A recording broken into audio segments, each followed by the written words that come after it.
सांग मैंने गीता किचन ओडिया को आपण मानू स्वागत। मु आज आपण मान बन चितौ पिठा जोटा खाइबा बहुत स्वादिष्ट लगे आउ बहुत तुला भाया नरम लगी था। चलतु देखेबी मुझे तार प्रोसेस केमिति बनइबार आउे कौन कौन सामग्री दरकार। चलतु चितौ पिठा बनवाई मुझे यही कप्रे 2 कप चाउल ताकू मु भलसे धोईकी भिजेकी रखी। एटा आपण 4 घंटा पर्यंत भिजेकी रखिए तापर जाई बाटिबे। चितौ पिठा बनवाई आमर कौन कौन सामग्री दरकार मु आपको कहूँ। एटा मु नहीं पाला नड़िया ता सहित मु नहीं 3टा गुजराती एटा नहीं फ्लेवर पाई आ बहुत भल बास्ना आसीबो। लुणटा मु नहीं आवश्यक अनुसार आपण जेतिकी चाउल नेबे सेही परिमाण रे लुण आपण नेबे। ता सहित मु नहीं 3 चामच चीनी नहीं कारण चीनीटा जेहेतु टिके हल्का मीठा लगे नड़िया पकईकी बाटिला परे आउ टिके चीनी आमे जदि 3 चामच खंडे पकाउचे ताहले बहुत भल टेस्ट आसीबो। चीनीटा आपण माने बाटिला बेले टोटाली पकेइबेनी।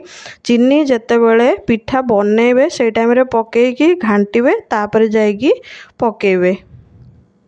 एबे हमर 4 घंटा चाउल भिजेबार हो जाइए।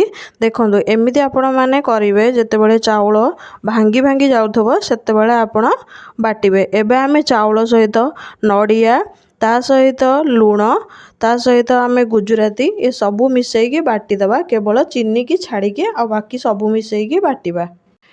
एबे देखंतु चाउलटा जो आमे भिजेई थिले सेटा मु बहुत भल से बाटी देइची ता सहित नड़िया गुजराती लुण सबू मिसेकी बहुत भल से बाटी देइची। ताकू एमिति बहुत भल से मिनिमम 15 मिनट बहुत भल से एमिति घांटीबे।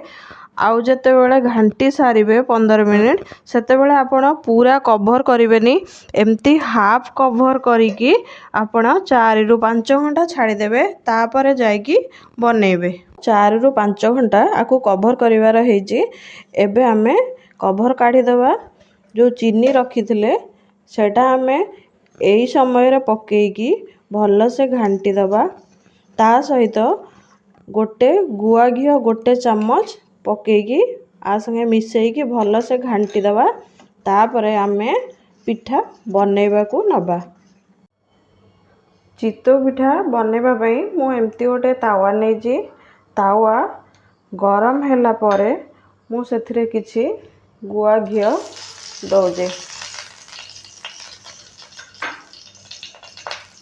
एबे आमे जो बाटिकी रखिथिले तापरे एमती देकी हल्का टिके एमती घांटीबा।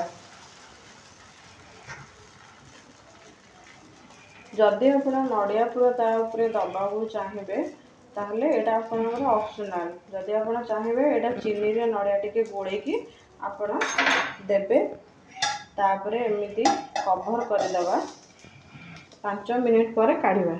थोड़ा बेले एमती हाथ रे टिके पानी नेकी टिके छुंकी देबे कारण नले तळु लागी जिवो। एबे हमर 5 मिनिट हो जाइए। एबे आमे कवर काढ़िबा। देखंतु केते भल से चितौ बनी जे। देखंतु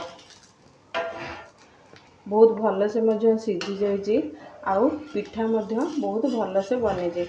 आमे एही उपाय रे सबुतक पिठा बनैबा। देखंतु केते बढ़िया से बनी जे।